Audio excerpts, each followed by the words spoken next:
Summer is back. IPL is starting within 11 days. Just 11 days మాత్రమే ఉంది. Continuously 2 months non stop IPL పండగే.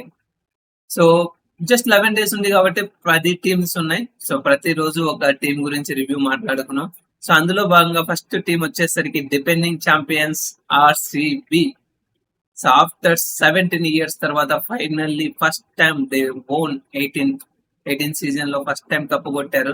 So first time depending champions గా బరిలో దిగుతున్నారు. RCB చూసుకుంటే లాస్ట్ ఇయర్ బ్యూటిఫుల్ గా ఆడారు. ప్రతి డిపార్ట్మెంట్ లో ప్రతి like weather it is bowling, batting, fielding, not over dependent on single player. ప్రతి ఒక్కరి దగ్గర నుంచి కీ ఏరియాస్ లో కాంట్రిబ్యూషన్స్ వచ్చాయి. అండ్ ఫైనల్ లో మంచి పర్ఫార్మెన్స్, బౌలింగ్ లో కూడా మంచి మంచి కాంట్రిబ్యూషన్స్ వచ్చాయి. And they were able to own the champions. So వాళ్ళ ఛాంపియన్స్ కాబట్టి మోస్ట్లీ వాళ్ళ కోర్ అనేది అలాగే రిటైన్ చేసుకున్నారు. జస్ట్ సమ్ బ్యాకప్స్ కోసం ఆక్షన్ లోకి వెళ్ళారు. అండ్ దెపిక్ ఆక్షన్ కూడా మంచిగా వెళ్ళింది. సో వాళ్ళ బెస్ట్ ప్లేయింగ్ లెవెన్ ఏంటి, అలాగే వాళ్ళకున్న ఇష్యూస్ ఏంటి, ఇష్యూస్ కొంచెం కనబడుతున్నాయి, ఫార్మ్ ఇష్యూస్, అలాగే ఇంజురీ కన్సర్న్. సో అలాగే బ్యాకప్స్ ఎలా ఉన్నాయి, ఎందుకంటే ఇది లాంగ్ టోర్నమెంట్, ఇందాకే చెప్పాక 2 months. So almost 16 matches. అలాగే వన్ మోర్ థింగ్ చూసుకుంటే బెంగళూరు చూసుకుంటే ఓన్లీ 5 మ్యాచెస్ ఆడుతున్నారు. రిమైనింగ్ 2 మ్యాచెస్ చూసుకుంటే రాయపూర్ లో ఆడుతున్నారు. సో అక్కడ కండిషన్స్ కి టీమ్స్ సెటిల్ అవుద్దా లేదా, హోమ్ అడ్వాంటేజ్ ఎలాగో ఆర్సీబీకి ఉండదు, అది నోన్ ఫ్యాక్ట్. అట్లీస్ట్ ఆ రాయపూర్ లో అయినా గెలుస్తారా? అండ్ యా, ఓవరాల్ చూసుకుంటే స్క్వాడ్ ఎలా ఉంది, బెస్ట్ ప్లేయింగ్ లెవెన్ ఏంటి, and play of chances, mainly play offs qualify అవుతారా, ఏదైతే డిపెండింగ్ ఛాంపియన్స్ ఉందో అది అలాగే నిలబెట్టుకుంటారా లేదా అనేది ఇన్ డీటెయిల్ గా డిస్కస్ చేద్దాం. Let's get start. So first of all చూసుకుంటే RCB just first playing eleven గురించి మాట్లాడుకున్నాం. సో ప్లేయింగ్ లెవెన్ తర్వాత ప్లేయింగ్ లెవెన్ లో ఉన్న ఆప్షన్స్ ఏంటి, వాటికి ఉన్న బ్యాకప్స్, అండ్ నెక్స్ట్ ఇష్యూస్ గురించి, స్ట్రెంగ్స్ గురించి మాట్లాడి, అండ్ ఫైనల్లీ వాట్ డిక్టేట్ వచ్చాం. సో ఫస్ట్ ప్లేయింగ్ లెవెన్ చూసుకుంటే Philip Salt. So Philip Salt concern ఏంటంటే లైక్ రీసెంట్ గా మంచి ఫామ్ లో లేదు, వరల్డ్ కప్ లో స్ట్రగుల్. బట్ ఈవెన్ దో తను స్ట్రగుల్ అయినా last year performance RCB cup కొట్టడంలో one of the key factor. Like aggressive start ఎప్పుడు కంటిన్యూస్ గా ఇస్తూనే ఉన్నాడు. So more than 180+ strike rate తో లాస్ట్ సీజన్ ఆడాడు కాబట్టి continuously most probably 100% initial matches లో ఫిలిప్ సాల్టే ఓపెన్ చేస్తాడు along with the king Kohli. So king Kohli గురించి స్పెషల్ గా చెప్పాల్సిన అవసరం లేదు, లాస్ట్ ఇయర్ లో చూసుకున్న అలాగే ఉన్నాడు. బట్ రీసెంట్ ఫామ్ చూసుకుంటే పీక్ పీక్ పీక్ ఫామ్ లో ఉన్నాడు. 2016 లో ఎలా ఉన్నాడో అలాంటి. సో 2016 లో వచ్చిన అలాంటి సీజన్ మళ్ళీ ఒక 26 లో వస్తే వేరే level. Like 10 year challenge something ఉంటది కదా, అది రిపీట్ చేస్తే వేరే లెవెల్ ఉంటది. అండ్ నెక్స్ట్ నెంబర్ 3 లో వచ్చేసరికి there is a toss up between Devdutt Padikkal and అలాగే ఎవరు Venkatesh Iyer. So mostly Devdutt Padikkal Devdutt Padikkal final level లో ఉంటాడు. The reason simple, Devdutt Padikkal చూసుకుంటే వేరే లెవెల్ లో ఫామ్ లో ఉన్నాడు. ఈవెన్ డొమెస్టిక్ సర్కిల్ లో చూసుకుంటే మంచి ఫామ్ లో ఉన్నాడు. అలాగే కర్ణాటక ఫైనల్ ఇవ్వడంలో కీలక పాత్ర పోషించాడు. So there is no straight away like last year చూసుకున్న దేవదత్ పడికల్ నుంచి మంచి మంచి నాక్స్ వచ్చాయి. అండ్ వెంకటేష్ అయ్యర్ చూసుకుంటే కొంచెం ఫామ్ డిప్ ఉంది కాబట్టి మోస్ట్ ప్రాబబ్లీ నెంబర్ 3 లో దేవదత్ పడికల్. అండ్ రజత్ పటిదార్ చూసుకుంటే స్పిన్ డిస్ట్రాయర్ అని చెప్పొచ్చు ఆర్సీబీ నుంచి, and captain of the ship Rajat Patidar at 4. And 5 లో టిమ్ డేవిడ్. సో సింగపూర్ బిడ్డ. సో 5 లో లైక్ లాస్ట్ ఇయర్ చూసుకుంటే pure power hitting, Tim David నుంచి ప్యూర్ పవర్ హిట్టింగ్ ఉంటది. తను వచ్చేసరికి 5 లో. అండ్ 6 లో జితేష్ శర్మ. సో ఎవరు మర్చిపోతారు అగైన్స్ ఎల్ఎస్జీ మీద దట్ నాక్. సో 6 లో Jitesh Sharma, like finishing touch, he can hit the sixes, Jitesh Sharma. And 7 లో left arm missing bowler Krunal Pandya. So single handedly చాలా మ్యాచెస్ గెలిపించాడు. సో తను లైక్ అగైన్స్ డీసీ కానీ whether it is bowling or batting, so batting లో కూడా important times లో contribution చేశాడు. So 7 లో క్రోనాల్ పాండ్యా. అండ్ 8 లో భువనేశ్వర్ కుమార్. 9 లో జాష్ హసిల్. భువనేశ్వర్ కుమార్ గురించి స్పెషల్ గా చెప్పాల్సిన అవసరం లేదు, I was pick swing king, like IPL లో one of the most underrated bowler. And even final లో గెలవడానికి కానీ స్టోనిస్ వికెట్, అలాగే ఇంపార్టెంట్ టైమ్స్ లో నేహాల్ వదేరే వికెట్ తీయడం కానీ, like Bhuvneshwar Kumar is nowhere. Like power play లో అలాగే డెత్ లో చూసుకున్న తను మంచిగా వేస్తాడు. అండ్ నెంబర్ 8 లో చూసుకుంటే Romario Shepherd, sorry, and number 9 Romario Shepherd చూసుకుంటే సిఎస్కే మీద బ్రూటల్ హిట్టింగ్ ఆడాడు. అలాగే మంచి మంచి బౌలింగ్, అప్పుడప్పుడు మిడిల్ ఓవర్స్ వికెట్లు తీశాడు. అండ్ 9 లో చూసుకుంటే భువనేశ్వర్ కుమార్, అండ్ 10 లో అజిల్ వుడ్. అండ్ అజిల్ వుడ్ కొంచెం ఇంజురీ కన్సర్న్స్ ఉన్నాయి. సో ఇఫ్ ఇన్ కేస్ తను ఇంజురీ వల్ల ఫిట్ అవ్వకపోతే తన ప్లేస్ లో బ్యాకప్ ఆప్షన్స్ ఏమున్నాయో చూద్దాం. అండ్ 11 వచ్చేసరికి ఎస్ డయర్ ఆర్ మంగేష్ యాదవ్. మంగేష్ యాదవ్ చూసుకుంటే బ్యూటిఫుల్ టాలెంట్, మంచిగా లైక్ సేమ్ వేరియేషన్స్ ఎలా ఉంటాయో, లైక్ ఎస్ డయర్ ఎలా మంగేష్ యాదవ్ చూసుకుంటే సేమ్ మధ్యప్రదేశ్ తరఫున ఆడతాడు. సో ఎవరు రజత్ పటిదార్ కెప్టెన్ దానికి. అక్కడ చూసుకుంటే మంగేష్ యాదవ్ లైక్ బ్యాట్ తోను, అలాగే యార్కర్ కింగ్ అనే నేమ్ వచ్చింది తనకు. అక్కడ మంచి యార్కర్స్ వచ్చేసరికి కన్సిస్టెంట్ గా బౌల్ చేస్తాడు, అరౌండ్ 140.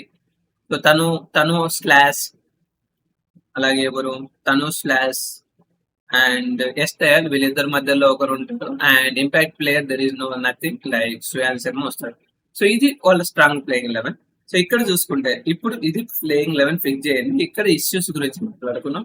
సో ఫస్ట్ ప్లేయింగ్ 11 లో డిస్కషన్ ఏదైనా వస్తే number 3 Devdutt Padikkal or Venkatesh Iyer. So అక్కడ straight away like Devdutt Padikkal starting matches లో దేవదత్ పడికల్ లాగిన్ అవుతాడు. అండ్ ఇంకో కన్సర్న్ ఏంటంటే last 11th player whether it's ఎస్ దయాల్ ఆర్ ఇంకొకరు మంగేష్ యాదవ్. సో వీళ్ళిద్దరి మధ్యలో టాస్ అప్, వీళ్ళిద్దరి మధ్యలో ఎవరు ఉంటారు అనేది కొంచెం మోస్ట్ ప్రాబబ్లీ ఇనిషియల్ మ్యాచెస్ లో ఎస్ఐఎల్ రావచ్చు. But Mangesh Yadav is the very beautiful talent, like మంచి టాలెంట్ ఉంది. Like if in case even late order లో బిగ్ హిట్స్ కొట్టగల క్యాపబిలిటీ కూడా ఉంది. కాబట్టి ఇఫ్ ఇన్ కేస్ తను ట్రై చేయాలనుకుంటే ఇనిషియల్ మ్యాచెస్ లో ట్రై చేయడం బెటర్. ఎందుకంటే మిడిల్ లో వచ్చి ట్రై చేయడం కంటే ఇనిషియల్ మ్యాచెస్ లో ట్రై చేయడం బెటర్. అండ్ నెక్స్ట్ చూసుకుంటే Jacob Bethell. So like overseas కొంచెం ఇష్యూస్ ఉన్నాయని చెప్పొచ్చు ప్లేయింగ్ లెవెల్ లో. ఎందుకంటే Jacob Bethell is the one guy who like మనకి ఏదైతే సెమీఫైనల్ లో ఏదైతే మన మీద ఆడాడో 100 runs, దట్ ఈస్ బ్యూటిఫుల్. నాకు లైక్ వేరే లెవెల్లో ఆడాడు. లైక్ బూమ్రా కానీ, వరుణ్ చక్రవర్తి, హార్దిక్ పాండ్యా, అక్షర్ పటేల్, సో ప్రతి ఒక్కరిని మంచిగా ఆడారు. So Jacob బెటల్ gives the versatility. Like if in case team David చూసుకుంటే తనకు మంచిగా ఫామ్ లో లేడు, ఈవెన్ వరల్డ్ కప్ స్క్వాడ్ లో లేడు. సో అలాగే ఇంజూరీ. సో టీమ్ డేవిడ్ చూసుకుంటే మంచిగా late only pure power hitter గా చూసుకుంటాం. బట్ జాకబ్ బెటల్ చూసుకుంటే he was like little bit half spin వేయగలడు. And mostly Jacob Bethell is the one guy who deserve to playing 11, but unfortunately mostly Philip Salt open చేస్తాడు. And so వీళ్ళకి backup చూసుకుంటే Philip Salt కు, అలాగే Romario Shepherd or whether it is Romario Shepherd or Tim David. So వీళ్ళ mostly probably Jacob Bethell backup గా ఉంటాడు. So Jordan Cox వచ్చేసరికి batting mostly playing లెవెల్లో ఉంటాడు. సో దాన్ని ఇగ్నోర్ చేయండి. అండ్ బౌలింగ్ లో కన్సర్న్ చూసుకుంటే జాష్ హజీల్వుడ్ కు బ్యాకప్ గా జాకబ్ దపి, అలాగే నువాన్ తుసారా ఉన్నారు. సో జాకబ్ దపి చూసుకుంటే similar skill set of what Hazlewood, but Jacob Duffy చూసుకుంటే కాన్ఫిడెన్స్ అనేది వెరీ లో ఉంది. వరల్డ్ కప్ లో వేరే లెవెల్లో కొట్టించుకున్నాడు, ప్రతి ఒక్కరితో కొట్టించుకున్నాడు. ఈవెన్ తను డ్రాప్ చేశారు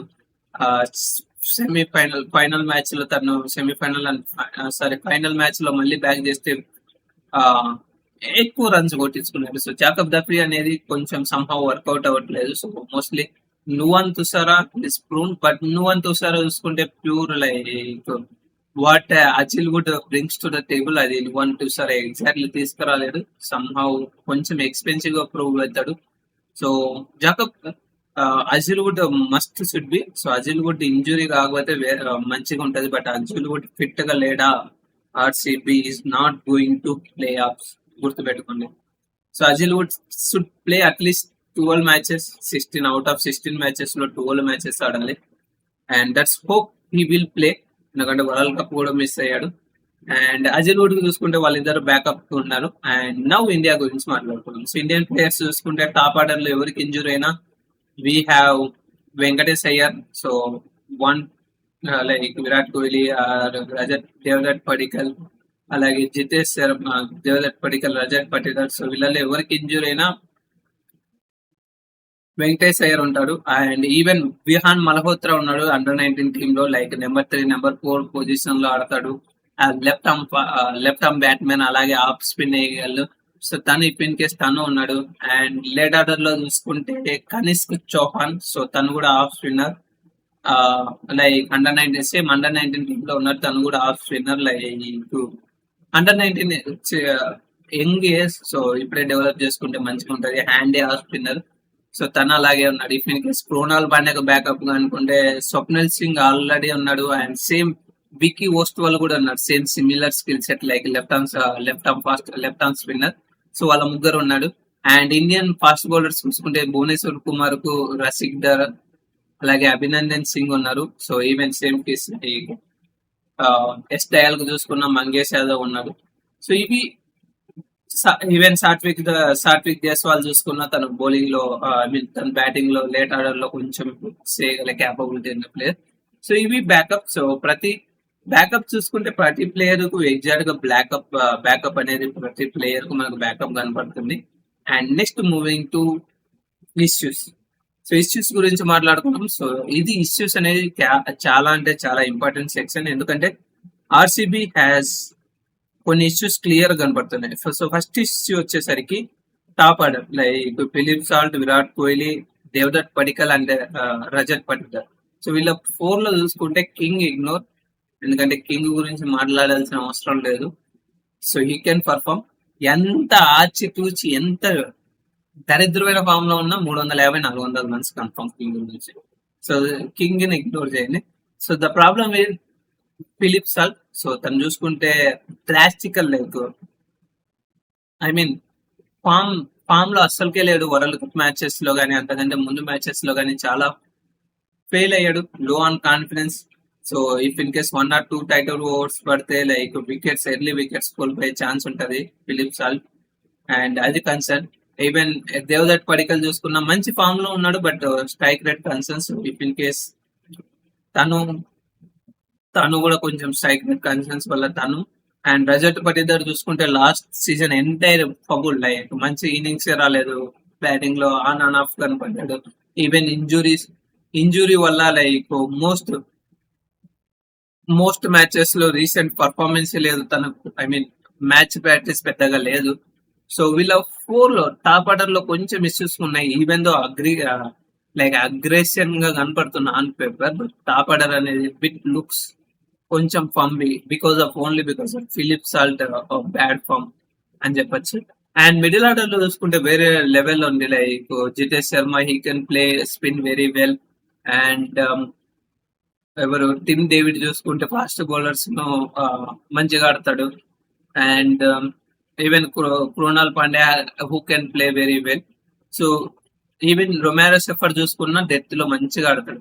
సో ప్రాబ్లం ఏంటంటే లైక్ మంచి ప్రాపర్ స్పిన్నర్ పడ్డాడు, spin hitter, like Rajat Patidar అలాగే జితేష్ శర్మ ఉన్నారు. Jitesh Sharma but proper spinners పడితే స్పిన్ కొంచెం స్ట్రగుల్ అయ్యే లైన్అప్ కనబడుతుంది. లుక్స్ లైక్ స్పిన్ కు స్ట్రగుల్ అవుతారు, క్వాలిటీ స్పిన్ కనబడితే కొంచెం స్ట్రగుల్ అవుతారు. అది number 2 issue. And next main issue వచ్చేసరికి బౌలింగ్ అండి. సో బౌలింగ్ చూసుకుంటే ఆల్దో లాస్ట్ ఇయర్ సేమ్ ఇదే లైన్అప్, ఇదే బౌలింగ్ అటాక్ తో వాళ్ళు కప్పు గెలిచిన చాలా ఇష్యూస్. లాస్ట్ ఇయర్ చూసుకుంటే క్రోనాల్ పాండ్యా మంచిగా పర్ఫార్మెన్స్ చేశాడు. సో అదే పర్ఫార్మెన్స్ ఈ ఇయర్ వస్తుందా తెలియదు. And same with Suyash Sharma, last year లో ఎకానమికల్ గా బౌలింగ్ చేశాడు. సో తను కూడా మళ్ళీ అది రిపేర్ చేస్తాడో తెలియదు. సో వీళ్ళ bowling attack mainly dependent on Josh Hazlewood. So Josh Hazlewood, ఎందుకంటే జాస్ హజిల్వుడ్ మంచిగా వేసినా వీళ్ళు 200 రన్స్ లాస్ట్ సీజన్ చాలా టైమ్స్ కొట్టించుకున్నారు. 200 రన్స్ కొట్టించుకున్నారు. 180, 160, 170 రన్స్. లైక్ హజిల్వుడ్ మంచిగా వేస్తున్నా 180, 190 రన్స్ వెళ్ళాయి.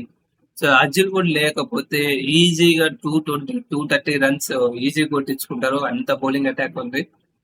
అండ్ హెయిర్ స్టైల్ చూసుకున్నా లైక్ డెత్ లో మంచి మంచి యార్కల్ వేసిన తను కూడా లైక్ 10+ ఎకానమీతో వెళ్ళాడు. శ్రేయా శర్మ ఒకడు కొంచెం లైక్ లైక్ ఎకానమికల్ గా బౌల్ వేస్తాడు వికెట్లు తీయకపోయినా. సో డెత్ బౌలింగ్ కొంచెం ఇష్యూ లైక్ అజిల్. So one thing main deciding factor ఏంటంటే జాస్ అజిల్వుడ్ ఫిట్ లేకపోతే ఆర్సీబీ క్వాలిఫికేషన్ సినారియో 0. రాసి పెట్టుకోండి 0. That's it. అది అది అవి ఇష్యూస్. అండ్ ఇంకో ఇష్యూ ఏంటంటే spin issue. So spin department లో కొంచెం ఇష్యూస్ ఉన్నాయి. లైక్ కృణాల్ పాండ్యా అండ్ శ్రేయాన్ శర్మ తప్ప వేరే స్పిన్ ఆప్షన్ లేదు. అండ్ ఆనందే లైక్ కృణాల్ పాండ్యా చూసుకుంటే లాస్ట్ ఇయర్ మంచిగా పర్ఫార్మెన్స్ చేశాడు. అలాగే శ్రేయాన్ శర్మ నుంచి మంచిగా పర్ఫార్మెన్స్ వచ్చింది. బట్ కొంచెం ఇష్యూస్ ఉన్నాయి స్పిన్ డిపార్ట్మెంట్ లో, కొంచెం ఇష్యూస్ ఉన్నాయి. లైక్ కృణాల్ పాండ్యా చూసుకుంటే attacking bowler, even Shreya Sharma చూసుకుంటే attacking bowler, like not wicket taking. So వీళ్ళిద్దరు చూసుకుంటే not wicket taking ability bowlers, they are contain more. Like Shreyan Sharma చూసుకుంటే more contented bowler, same with Krunal Pandya చూసుకున్న most attacking bowler. So I don't think, ఎందుకంటే ఈ seasons లో ఏదైతే ఆడుతున్నారో లైక్ ఈ మ్యాచెస్, సో మోస్ట్లీ 250+ రన్స్ ఎక్కువ స్కోర్ చేసే పిచ్చెస్ ఎక్కువ ఉంటాయి. సో అలాంటి పిచ్చెస్ లో ఇలాంటి అటాక్ బౌలర్స్ వర్కౌట్ అవ్వదు, they are went for bad runs. So ఇవి ఇష్యూస్. సో మెయిన్లీ ఇష్యూస్ వచ్చేసరికి 4 ఇష్యూస్ కనపడుతున్నాయి. అండ్ స్ట్రెంట్స్ చూసుకుంటే obviously Virat Kohli is the 1 strength, and Josh Hazlewood is the 1 strength, and Kronal Pandya is the 1 strength. So these are all the 3 strengths for RCB. And one more thing, like remaining 2 matches చూసుకుంటే రాయ్పూర్ లో ఆడతారు. So అక్కడ రాయ్పూర్ చూసుకుంటే భయంకరంగా due ఉంటది, రాయ్పూర్ లో భయంకరంగా due ఉంటది. సో అలాంటి చోట ఈ బౌలింగ్ అటాక్ తో వెళ్తే ఈవెన్ దో 220-230 రన్స్ చేసుకున్నా they are considering the runs. So Josh Hazlewood is must. RCB qualify అవ్వాలంటే జాస్ హజిల్వుడ్ మీద డిసైడ్ అయ్యింది. జాస్ హజిల్వుడ్ ఫిట్ ఉంటాడా? 70% they are into the playoffs. So Josh Hazlewood play చేస్తే they are పక్కా into the playoffs. So I will go with RCB as 4. They are going to playoffs. If in case Josh Hazlewood plays at least 10 matches. If in case some fail avvakapothe, I'll don't put it on RCB in the playoffs. They are struggling. They will struggle a lot if Hazlewood is not playing. That's it. నా playing 11, నా strong playing 11 మళ్ళీ చెప్తాను. So Virat Kohli and Philip Salt open చేస్తారు. 1 down లో దేవదత్ పడికల్, 4 లో రజత్ పటిదార్, 5 లో జితేష్ శర్మ, 6 లో Tim David, 7 లో రొమారో షఫ్ఫుల్, 8 లో కృణాల్ పాండ్యా, 9 లో భువనేశ్వర్ కుమార్, 10 లో హజిల్వుడ్, 11 లో ఎస్టైల్, 12 లో శ్రేయా శర్మ. ఇది నా ప్లేయింగ్ 11. ఇది నా బెస్ట్ ప్లేయింగ్ 11, బెస్ట్ 12. దీనికంటే మంచి కాంబినేషన్ లైక్ అంటే మంచి పేపర్ మీ దగ్గర ఏమన్నా ఉంటే కింద కామెంట్ సెక్షన్ లో మెన్షన్ చేయండి. అలాగే నేను చెప్పిన పాయింట్స్ మీరు అగ్రి అయితే, అలాగే నేను చెప్పే పొజిషన్ లైక్ నేను చెప్పే విధానం నచ్చకపోయినా కింద కామెంట్ సెక్షన్ లో మెన్షన్ చేయండి. సో దట్ నేను ఇంప్రూవ్ చేసుకుంటాను. I can work on that. And అలాగే నేను మిస్ అయిన పాయింట్స్ కూడా కింద కామెంట్ సెక్షన్ లో మెన్షన్ చేయండి. And feel free to add your best 12. That's it. That's all from this video. ఎవరైతే ఈ వీడియో ఇప్పటి వరకు చూశారో, you guys are freaking amazing. Thank you so much. ఐసాల కప్పు నమ్దు. నెక్స్ట్ సారి ఏం చెప్తామో చూసుకున్నాం. See you. మళ్ళీ వీడియోతో మళ్ళీ కలుద్దాం. Stay tune to man of the game. Bye bye.